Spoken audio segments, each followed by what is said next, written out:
Aloha. My name is Donna and Kamehaipu Campbell. And I'm Wally Campbell. Aloha. There are many people who came along the way because that was the time of the second Renaissance back in '92. And for the island of Oahu, it was kind of like where young Hawaiians from the UH and people who were going back on the island started coming to Halava. And when they went into Halava, they just kind of realized, that it was a special place and there was a lot of sacred sites that needed to be saved.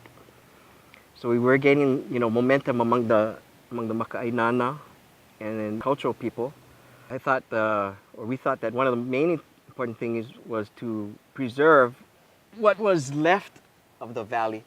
Because every time they came in and marked it for passive preservation, where they come in and they GPS it, or I don't know if they had GPS at the time, but they marked it down and then they just bowl it over and they would say, this is what this site was, an amphitheater, or, there were petroglyphs that aren't there anymore. So every time something like that happens, it's like a page of our history is being torn out, and you're never going to get that back again.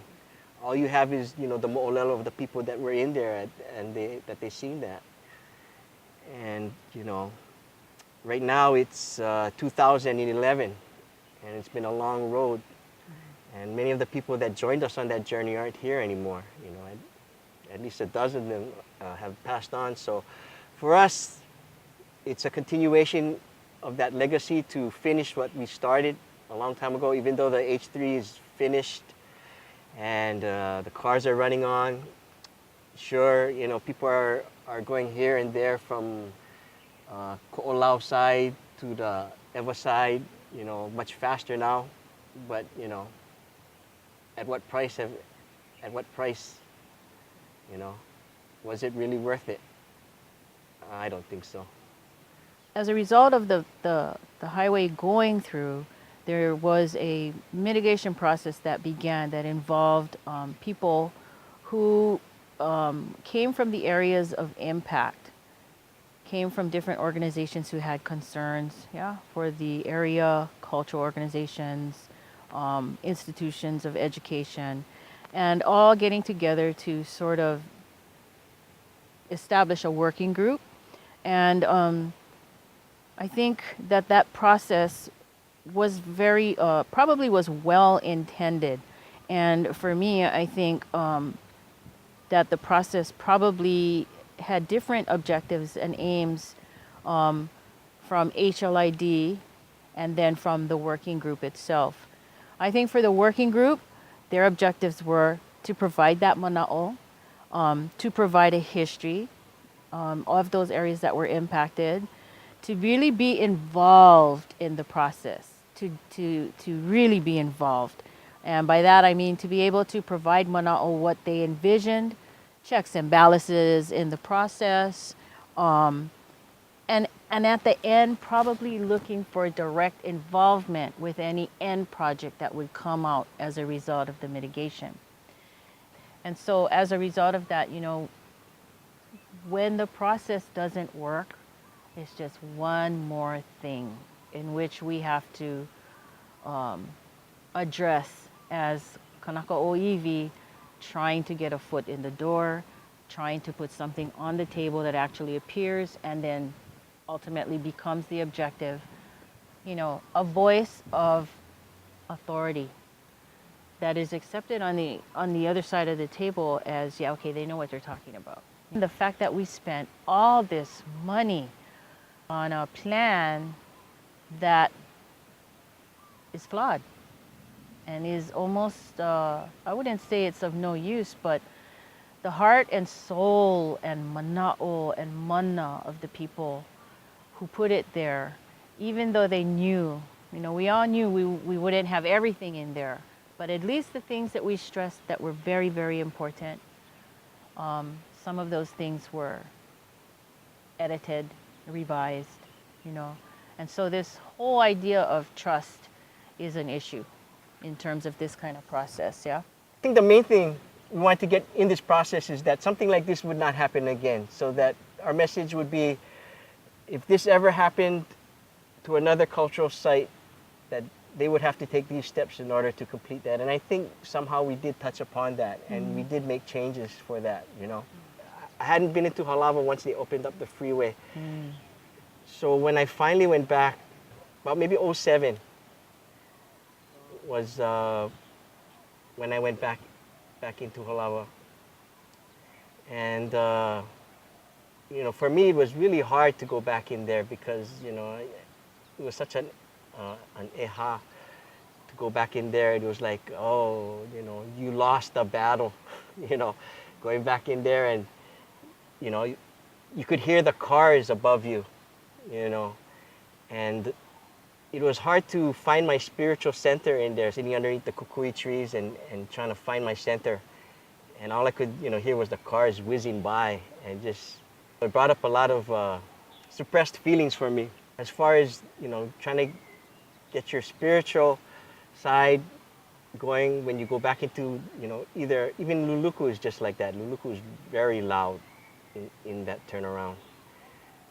So that is something that I see that, you know, somehow, you know, needs to be addressed. They saw these sites as non-contiguous sites, not being connected, you know. That's right. And I didn't know what that meant at the time, but I knew these sites, you know, were all like part of a ohana. You know, it was like a kauhale in there, you know. And they were all kind of connected, especially the stream areas in Halava. You could feel like, you know, there was a presence in there at one time because there was probably a lot of activity during the, you know, the stream areas, you know. Say that these sites were non-contiguous, meaning that, you know, they're not as important because they're not all part of one complex, which we, you know, now today look at it as A landscape. a cultural landscape, yes. So, you know, that's something that, you know, I think we need to try to address in the future as far as, you know, bringing awareness to that. If we say that a site is discontiguous, what we're saying then is that all of the various sites within one given area are not connected. Now we know as Kanaka Oiwi from our mo'olelo and our history that that is not so. That all the places within one given area are usually connected. They usually are connected by genealogy, by history, by mo'olelo, by what had occurred at those places. So are too then the landmarks located within those areas. Once we say that an area is discontiguous, what in effect we're doing is we're chopping up the aina in little bits and pieces, and we're saying, okay, now all of a sudden this piece is not as important as this one. Now, when you talk about Halava, Luluku, and Haiku Valley and Mokapu, what you're saying then is that a whole ili, a whole valley, a whole peninsula, each of the areas within those areas are not connected. And we know that that's not true. Tell that to the Konohiki. So, exactly, the Konohikis knew. That was their job, to know the entire history of a land and its place, all the significant connections. So we need to have our people understand that when we're talking about a cultural, traditional cultural landscape, we're talking about how it used to look. We're talking about looking at old pictures of Nu'uanu, old pictures of that valley, and really going, wow, did it look like that? The mana that exudes from the picture of a place like that tells you instantly what the connection there was. Same for Luluku. If we look around at that place and we look at the terraces, we look at things that we know are the Pohaku Akane, we look at the burials there, we know that place is connected to a much larger area even than just Luluku itself. It is in fact part of the Kaneohe Ahupua'a. Everything functioned as one whole. And so for anybody to say to us, oh, this is less important than something, it's just, it doesn't make any sense at all to us, and it just unravels our na'au. The cultural landscape, the visual landscape has been severely impacted by the placement of that cement monstrosity. Kids that are being born today that will always remember that, hey, H3 was always there, bro. It was always there when I was growing up, right? They have no idea what that visual landscape, that cultural landscape looked like. And those things are important for us because ultimately they have stories that connect us back to that aina. back to that land, back to the blood, back to our genealogy. So whenever we affect the Aina, I mean, if we believe that the Aina, Papa, is our ancestress, that we are the land and the land is us, then the most important adverse impact that any kind of building can do is to harm the Aina. Because by virtue of that harm, then so are we harmed. And if we allow this to keep on happening, and if we have no voice in the kind of process that's meant to give us a voice in the first place, and that mana'o is really of no value, then what good is the process? In effect, it's flawed. Is the process itself an adverse impact? Aho nui is a good value, that we be patient and that we endure over the long run. You know, aho nui is the great breath. You know, our kupuna, they have great breath. And they expect us to sustain ourselves the way they did, and with grace and dignity. And I think the other value I like to express maybe is ho'oponopono. No, make it right. Build to make it right. It's not only a healing thing. It's an effort to really go in and make things pono. Make it balanced. Make it good again. Make it so that we can be right. So that the project can move on. As we walk this path, you know, the story doesn't end here. Doesn't end here with us. We keep on going. And, you know, what I see is our people, you know, like myself, you know, are having a trouble living in two worlds.